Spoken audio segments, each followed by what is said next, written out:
one thing that I find, Chaya, is we are in a world where millennials are ruling, right?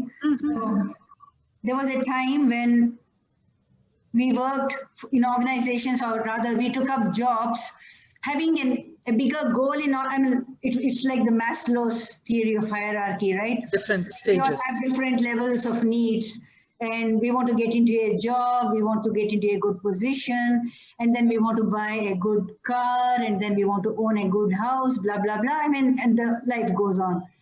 But today I find that organizations that promise all of these are still not attractive enough for many millennials, because the expectations are somewhere revolving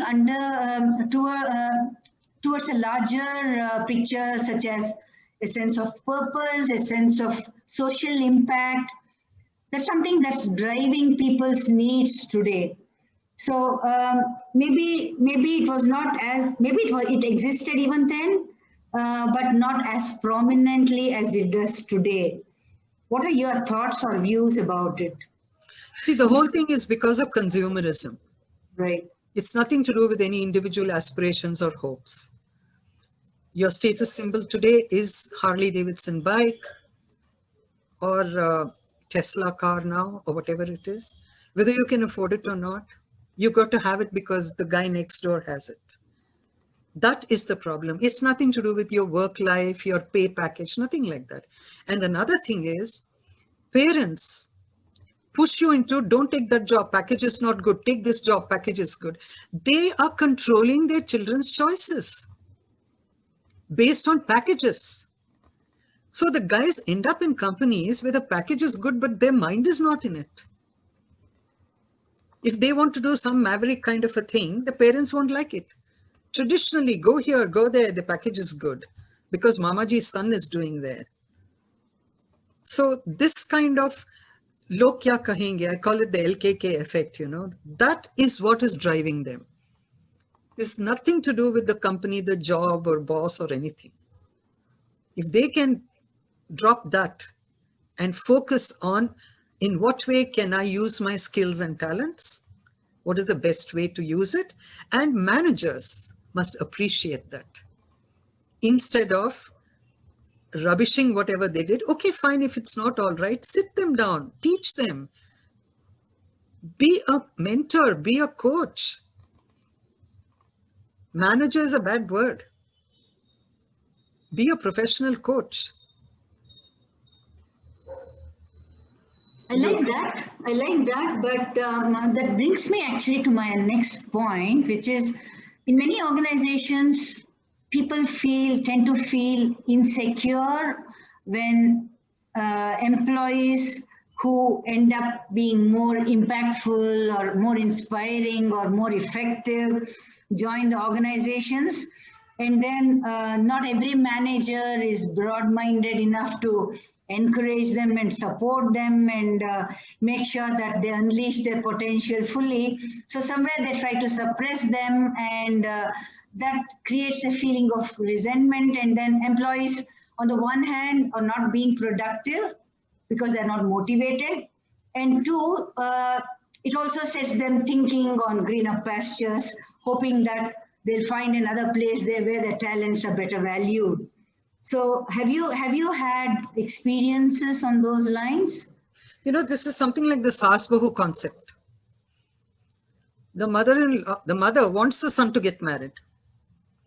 The son gets married. She even chooses the wife. Then she finds the son liking the daughter-in-law very much. Then she feels insecure. It's the same philosophy that happens in a company. You choose the best. You do the interviews and say, oh boy, this is great. But when he is great and he's doing a good job, you don't like it. Like Ford didn't like Lee Iacocca. He threw him out after that. He felt that Lee Iacocca is becoming bigger than himself, though it's his own company.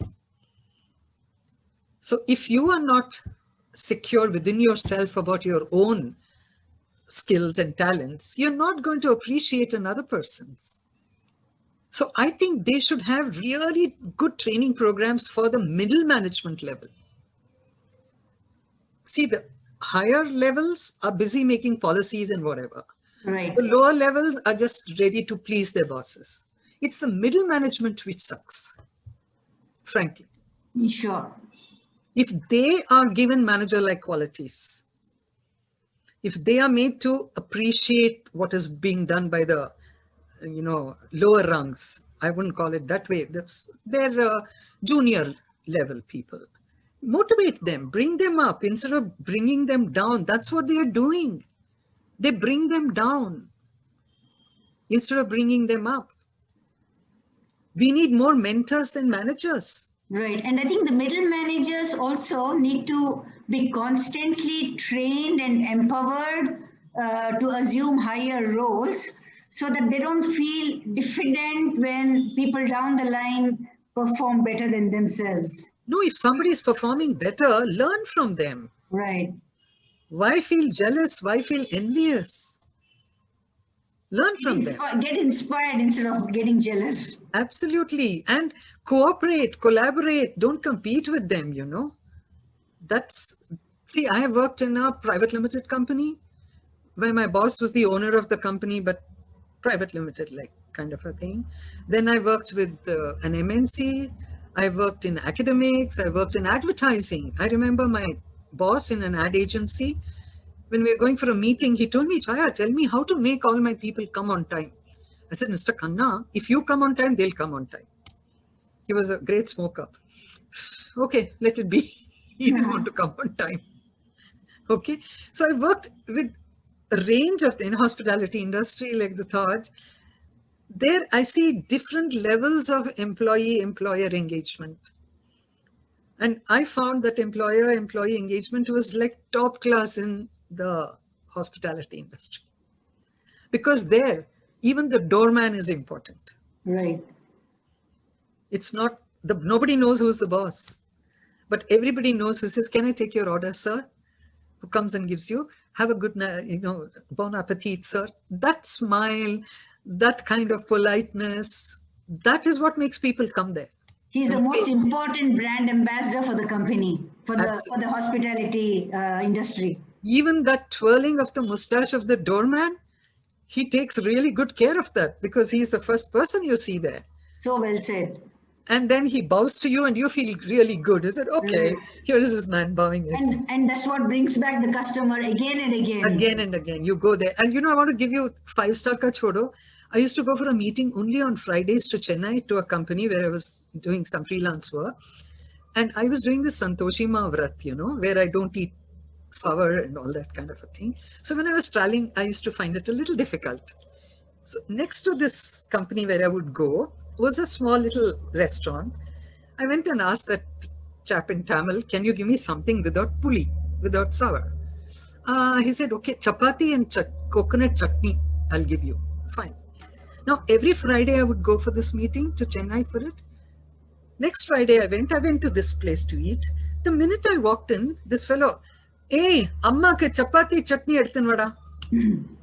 So many thousands of people go there. I go there once a week. And just for a chapati chutney, small thing, for him to remember. That's why I said hospitality industry. Yeah, and he connects so well with the customers. He remembers. No Harvard Business School can teach those nuances. I loved him for it, So next time I just walk in, I would just smile and my chapati and coconut chutney would be on the table, And he would make them even more tasty for you because of the hospitality. Yeah. So that's why I said, for me, the highest is hospitality industry. Second highest would be teaching. Right. Your students do your performance appraisal. Yeah. And also, I think teaching is a very passionate profession where you directly connect with the audience. That's provided you like teaching. There are many who don't get anything else, they end up in teaching. Oh, that's not a It can be terrible for the students. Yeah, because they're not happy within themselves. Yes, they can be really terrible. And I remember my son hated chemistry because that chemistry teacher made the students go and work in his house. It was in a KV. This was like 35 years ago. Now it can't happen that way. But he refused to take science. There was this mental block against it. Right. Whereas, I mean, I took to English and things like that because I had a fantastic English teacher. And I said, I'm going to be an English teacher because my English teacher was my role model. So like that, we liked the subject because the teacher who taught us brought that love that she or he had for that subject, communicated it to us. Very interesting. So I made a film, a video called Managing the Students of the 90s. I made it in the 90s and it was cast on Doordarshan on Radhakrishnan's birthday. Okay. Oh, okay. And many colleges bought it as a training tool for their teachers, So I say your student is your consumer, your customer. He pays for the education and you got to deliver the goods. And these are the parameters where the way you, and the whole tape talks to them about what a teacher has to be, how it should be, and whatever it is like that. So if your teacher is good, the student is good. Yeah. And then teaching is one of those professions where, like a parent, the teacher is never envious of the student Never. excelling him or her. So one of those rare professions. I used to have this thing called Mind Gym in Infosys, where I used to have pranayama and meditation classes, very well attended. They all would come for it. There was this person called Kunal Kakkar. Okay. I'm going to tag him in this and later on the link and tell him to listen to it. Okay. He was very regular in my class, very regular. Okay. Anyway, he finished his training and he did MBA after that. And now he works for Unilever. He's based in Bangalore. He has started teaching online every Sunday meditation. I joined the class. Okay. And I said, you know what? I feel so good that you came to me as a student and now I'm coming to you as your student. Because every teacher, whether your student or you, whatever, has a different style of teaching. And it's good to learn different styles. Absolutely. So I attended his sessions, but lately because there's been something else I haven't. So I wrote to him and said, hey, I won't be able to come because of this. But I'm so proud of him, Yeah. He went to Isha Foundation, he did the course there or whatever, and he upgraded his skill and he's doing it. And he's a corporate boy. It's an amazing feeling of satisfaction. Yeah. So that's why I said teaching is, I won't call it a noble profession, but it's a terrific KT, knowledge transfer kind of a profession where the more you transfer, the richer you become. Right. There is no sense of insecurity. Oh my God, that student is better than I am or anything. Yeah, yeah. In fact, you feel more empowered. Absolutely. And many times we learn from them. I'm learning a lot from the way he's teaching. I said, oh, wow, you're good. So if you're going to send me this link later, I'm going to send it to him. And Sure. Kunal, I have acknowledged your Absolutely. We are moving into a very virtual work environment. And somewhere I think a lot of these human touch and the subtleties and the communication somewhere can get diluted if we are not very conscious of protecting them. So I think organizations need to go that extra mile to make sure that while they focus on productivity and performance, every effort should be made to make sure that the human angle is not compromised, right? See, people is productivity and performance. Take care of your people, not money-wise. Make them into small groups. Give each one of them a mentor who looks into their, well-being. Mental well-being, physical well-being, everything, have little picnics that they can have, not, theme parties, open whiskey bottles, vodka bottles, get them drunk. No, that's not what they need. You need family-friendly policies. I think many companies are having family-friendly policies now, but they are done in a very kind of ritualistic way. Right. It's not really family-friendly. Right, and it's not really that's coming from the heart. It's Heart. more like a tick mark in their organizational activities. They'll have fun manager. Connecting. They'll have a fun manager. Fun manager, yeah, Oh right. my God. And they have mindless kind of activities in that. Right, fun. right. You know, for just one small thing, I was telling the HR person there, when they had Suniti Chauhan in a concert in Mysore Infosys, there are some 10, 12,000 trainees there. And Suniti Chauhan belting out all kinds of songs and all that, after which they had to go and sit and do their coding and programming. Where is your mindset at that time? Right. Okay. So I was telling the HR person, I said, instead of that, you could have had a beautiful Sarod Santur performance by Allah Raka's sons, who are of the same age group. Soothing, beautiful music out in the open air, 10,000 youngsters listening to it. Kitna calm ho jayega mind, and they go back to doing coding and programming. They do it much better. No. I wonder on social media which one would have gone more viral. I'm not sure. No, nothing went. They have no time to do all those things. Right. Usually they went and they had to go and study. Exactly. Okay, but they all come because there's something they can do out of the labs. Right. Give them meaningful stuff now. Interesting. So And many insights, Chaya. I thoroughly enjoyed, but I think there's a very short time to kind Wrap of up. capture all of your interesting experiences. So maybe we should plan another one sometime. Well, I don't know. We can spare some time. I'll be privileged.